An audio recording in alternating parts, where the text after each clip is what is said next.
Tonight, an investigation you'll see only here on Western Mass News.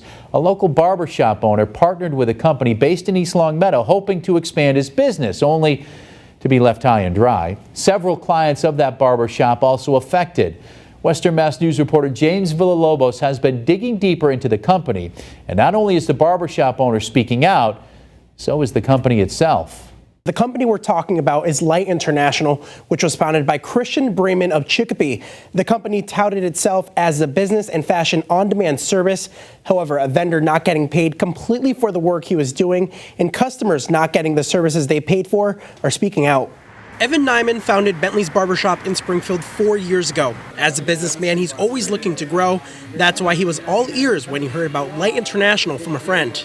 He was a customer of mine for a long time, so I trusted him. He worked there for a couple weeks, and he was bragging about how good it was, how much pay he got. The business model that originally hooked Nyman and many others, customers paying monthly memberships to get beauty and fashion services 24/7, 365 days a year.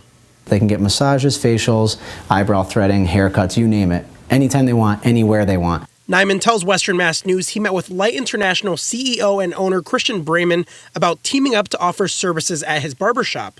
He says Bremen told him, "We could set something up with you where you get $45 every haircut you do, and you just check it in." I said, okay. I stayed quiet because it sounds really good for me and not good for him. Envisioning the good it would do for his business, Nyman says he signed a barbershop salon partnership agreement with Light International, where he would sign up the barbershop's clients and offer haircuts to Light's members. Nyman paid $1,000 in startup fees, but he quickly grew frustrated after he says he signed up close to 50 of his clients and wasn't receiving any money from Light. In my shop, I have 2 extra chairs that aren't being utilized, and he said he was going to fill them up with his Light International people, and he would pay me $200 per week per chair, and I never received rent for those chairs as well. That agreement made clear in these documents. At this point, Nyman says he confronted Bremen. He stops by with $700 cash for me. This situation has led from one thing to another, and it wasn't supposed to go this far. It wasn't supposed to be like this. We sat down with the CEO and founder of Light International, Christian Bremen, to get answers.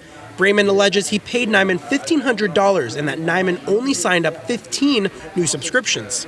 Nyman stands behind the fact he was only paid $700. Ricardo Miller worked for Light International since August, and he says in that time period he saw about 15 employees. Did any of them complain about not getting paid? Yes, and one of them left because they weren't getting paid.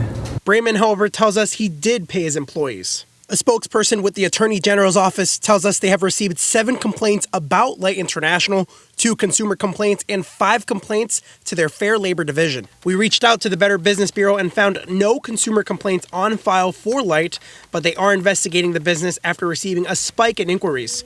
They've been investigating the company since July 2018. This summer, Western Mass News screenshotted these testimonials from the Light International website that showed high praise testimonials for Light from well-known business leaders from HP, Walmart, and Google. On their website, the Better Business Bureau says they asked him to substantiate the claims made in the testimonials. Bremen says, however, that that's not what they asked for. They wanted me to send them all the contact information, the emails, the phone numbers, and what subscription they're subscribed to and everything else. For the testimonials? For everybody. They want all of my customer information. Nancy Kahlin, president and CEO with the Better Business Bureau, serving Central and Western Mass, telling us over the phone that their letter to Bremen said, "We'd like him to confirm that they were past customers of his. We asked him to provide some contact information for those customers so we could verify his claim that they were his customers." Kahlin says they've never received the information they requested, and shortly after, the testimonials were removed from the website. The East Longmeadow Police Department also telling us they are actively investigating the business. Western Mass News has found the company is now listed as permanently closed online. With criticism of his company growing, the CEO says, I have closed that name, that brand, that concept.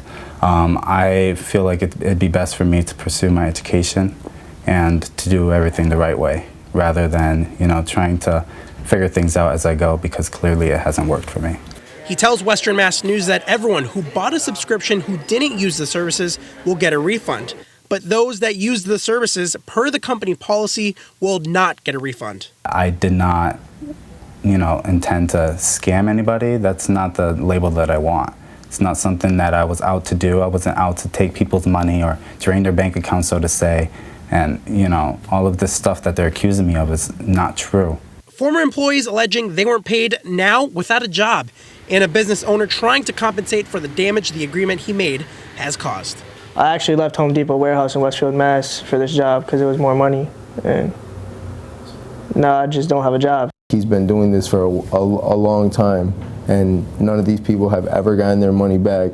None of these people have ever received their services. It's all been a lie.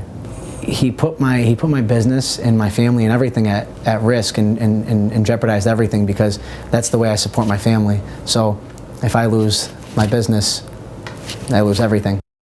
Now, the Better Business Bureau tells me that even though the company is now closed, they will continue to investigate.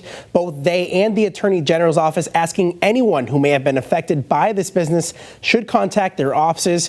We've included their information on our website, westernmassnews.com. James Villalobos, Western Mass News.